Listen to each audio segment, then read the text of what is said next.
हे जग सोडून जाताना, मुळात आत्महत्या करताना जी व्यक्ती या सगळ्यांसाठी कारणीभूत आहे तिला डियर ही उपमा देणं, मरण स्वीकारतानाही त्या जुलमी माणसाबद्दल प्रेम व्यक्त करणं, ही माणसाने स्वतःहून स्वतःची केलेली फसवणूक असते.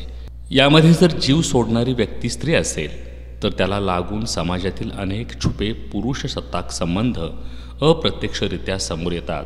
ते सुज्ञपणे समजून घेतले पाहिजेत. नवरा म्हणजे स्त्रीसाठी सर्व काही. तो जे म्हणेल ती पूर्व दिशा. तो कसाही असला तरी तुझ्या कुंकवाचा धनी. नवऱ्याला सोडणं म्हणजे समाजाच्या डोळ्यात येणं. घटस्फोट घेणं म्हणजे चारित्र्यहीन होणं. संसार टिकावा म्हणून स्त्रीनं आपल्या स्वप्नांची आहुती देणं. तो जे म्हणेल तेच सत्य समजणं, या सर्व गोष्टी सो कोल्ड संस्काराच्या नावाखाली स्त्रीवर पूर्वापार लादल्या गेलेल्या आहेत. आज घडीला ज्या स्त्रिया शिक्षण काळातच समाजाची दुनियादारी आणि या सगळ्या परंपरागत संस्कारातील फोलपणा समजतात, त्या इतक्या संकुचित विचारधारेला टिचक्या मारून बाजूला फेकतात आणि दिमाखात आपलं आयुष्य जगत असतात. आसपासचा समाज त्या वागण्याला सदर स्त्रीचा स्वैराचार किंवा मुक्त विचार म्हणून टोमणे मारू लागला, तर स्वातंत्र्याची आणि स्वतःच्या श्वासांची किंमत समजणाऱ्या स्त्रिया, मुली त्या समाजाच्या नाकावर टिच्चून आपलं अस्तित्व सिद्ध करतात आणि आपल्या पद्धतीनं जगण्याची कला शिकतात. त्या विवाह आणि कुटुंब व्यवस्था हेच स्त्रीच्या जगण्याचं सार्थक आहे ही पुरुषसत्ताक वृत्ती मानत नाही. आज बऱ्यापैकी अशी स्थिती असली तरी काही एक मुली अजूनही बालपणापासून आईवडिलांच्या आज्ञेत राहणाऱ्या, फारसे धाडसी निर्णय न घेणाऱ्या असतात. दुनियादारीपासून दूर असणाऱ्या निरागस स्त्रियांना सासरी त्रास होत असेल तर त्याचा विरोध करण्याचा आपल्याला संविधानिक अधिकार आहे हे सुद्धा माहीत नसतं. त्या स्त्रिया नवरा त्रास देतो, संशय घेतो म्हणून त्या विवाहबंधनातून वेगळं होणं हा सुद्धा एक पर्याय असतो हे कधी समजूच शकत नाहीत. यासाठी त्यांच्या आसपासची संकुचित वृत्तीही कारणीभूत असते.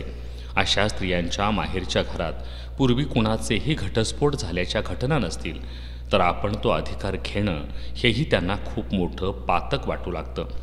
इतर सगळ्यांचे संसार तसे बघता त्रासातच आहेत तरी ते टिकवले जातात, ही भूमिका बघून अशा स्त्रिया आणखी घुसमटू लागतात. ज्याच्याशी लग्न झालं त्याच्यावर जीवापाड प्रेम केलं पण त्याला प्रेमाचा अर्थ समजलाच नाही, त्या पुरुषाला बायको म्हणून स्त्रीची किंमत, तिचे अस्तित्व, तिचा सन्मान हे कधीच समजलं नाही. त्या कूपमंडूक माणसासाठी आपलं किमती आयुष्य का बरं उधळायचं हा प्रश्न समाजाने अशा स्त्रीला कधीच पडू दिला नाही.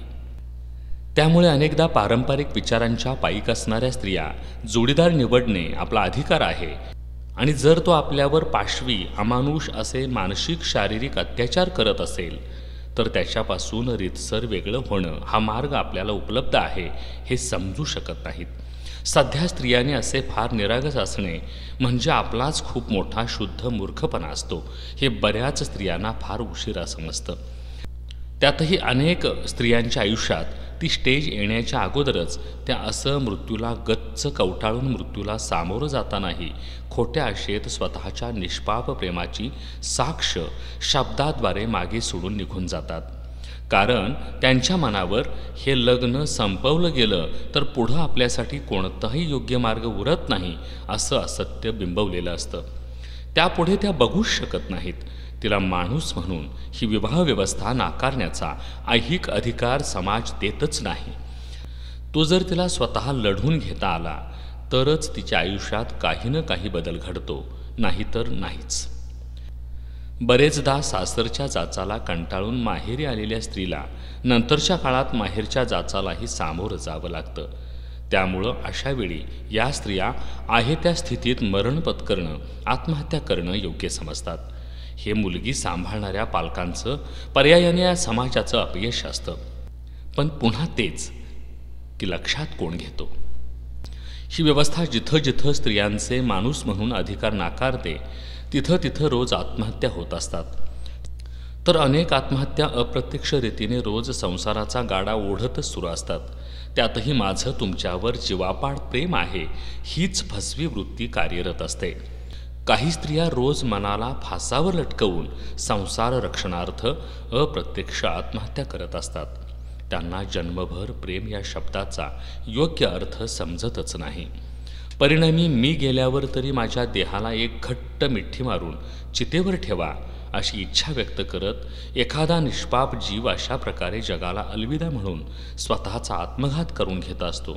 हे थांबायला हवं.